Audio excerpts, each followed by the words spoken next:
Hello everyone, welcome back to the channel.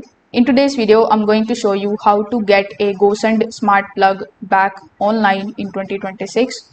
So first of all, you need to make sure that your home Wi-Fi network is working properly. You can try connecting another device to the same network. If the router recently restarted or your internet service went down, the smart plug may lost its connection and it failed to reconnect automatically. After doing so, the second thing that you need to do is to simply verify that your router is broadcasting a 2.4 gigahertz network, as most of the Gosund smart plugs only support the 2.4 gigahertz Wi-Fi network.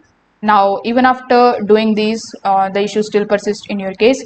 You can just simply take a look at this particular power button.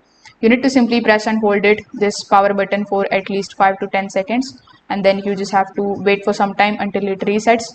You can also unplug it from the wall outlet, and then you can wait for further 30 seconds, and then after 30 seconds you can just simply plug it back in.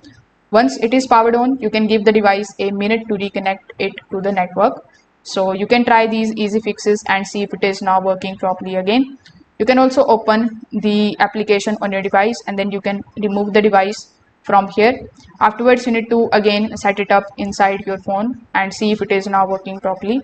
So if this video helped you out, make sure that you like this video and subscribe to the channel. Thanks for watching.